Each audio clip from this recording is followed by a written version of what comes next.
A rooftop to remember. The week had been long, but Samara was convinced it couldn't possibly feel longer than the day she'd just endured. Meetings had stretched on endlessly, her email inbox was a war zone, and even her trusty coffee thermos had betrayed her, leaking all over her tote bag. She dragged herself up the stairs to her apartment, ready to collapse into bed even though it was only 5:30 p.m. Reaching her door, something felt strange. A vase of yellow daisies greeted her on the welcome mat, with a brightly colored note attached. Change into something comfy and head to the roof. Trust us. She blinked, momentarily forgetting her exhaustion. Who were we?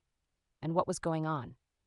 Her friends, Lucy and Eric, had been suspiciously quiet since their group chat had turned to plans for the weekend. Could this have something to do with them? Intrigued, Samara scooped up the flowers and headed inside. The daisies smelled like sunshine, and the cheerful note was enough to lift her spirits just a little.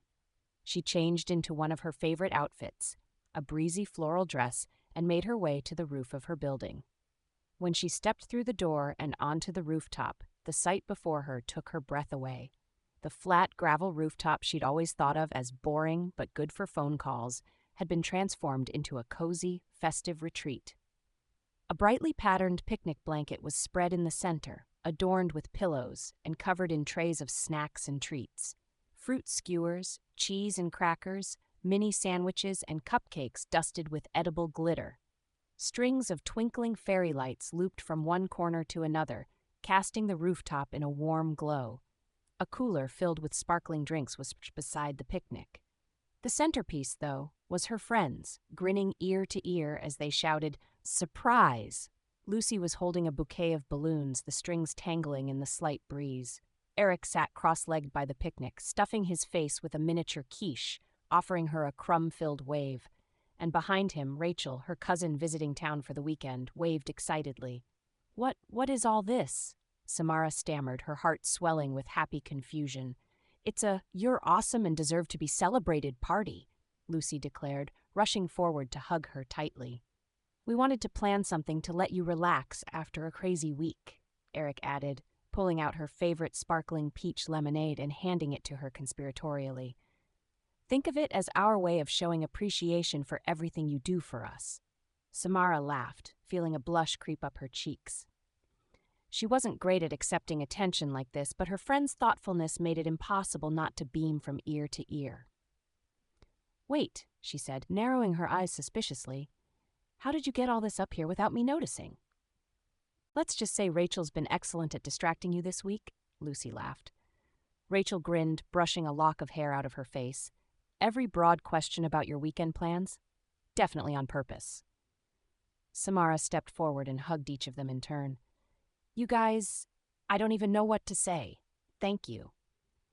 "Say you're hungry," Eric said, pointing dramatically at the spread, "because I've been saving the best sandwiches for you, and I can't hold off on eating them much longer."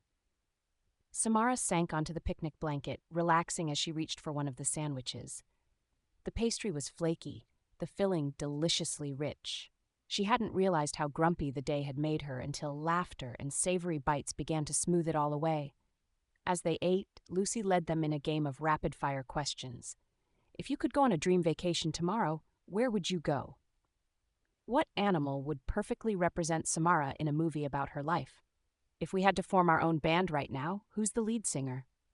Samara laughed harder than she had in days, declaring Lucy a total penguin in her hypothetical movie, and convincing Rachel to take lead vocals if their band ever became reality. The rooftop echoed with their voices, rivaling the glittering downtown skyline in the background. As they dug into the cupcakes, Eric reached into a nearby paper bag. "Samara, we got you a little something. It's small, but I think you'll love it." He handed her the gift bag, and she pulled out a hardcover book wrapped in a ribbon. It was a compilation of her favorite poetry by Rumi, inscribed with a note on the inside flap, "For the one who always gives. Don't forget to refill yourself, too. Love, your rooftop fam." Samara blinked to push back the sudden tears. "You guys..." She shook her head and hugged the book to her chest. "I don't deserve you." "Yes, you do," Lucy said firmly. "You're always the one cheering us on, organizing everything, listening to us vent. It's about time we did something just for you." Samara breathed in, looking around at the easy smiles and feeling the warmth of the evening settle over her. The stress of emails, meetings, and broken thermoses faded into the background. Whatever challenges waited the next day suddenly didn't matter. "All right, who's ready for my playlist?" Lucy asked, pulling out a small Bluetooth speaker.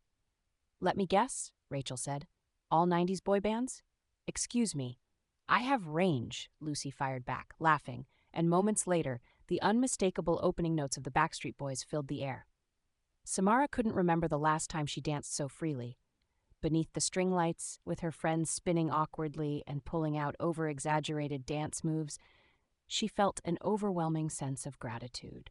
For the first time in a long while, she felt like she could just breathe. As the sun dipped below the horizon, painting the sky in shades of orange and pink, the four of them collapsed onto the blanket, tired but happy.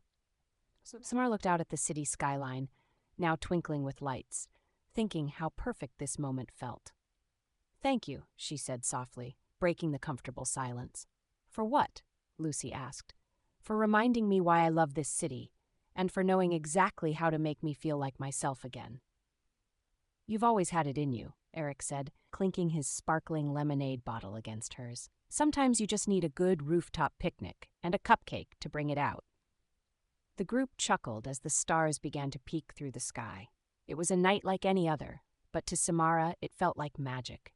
A simple act of kindness had made her realize something profound. Sometimes the best way to face life's chaos wasn't to fight it, but to take a break and feel the love of those who reminded you who you are. And as the music played softly in the background, Samara leaned back onto the blanket, letting the warmth of her friendships carry her into the moment and beyond.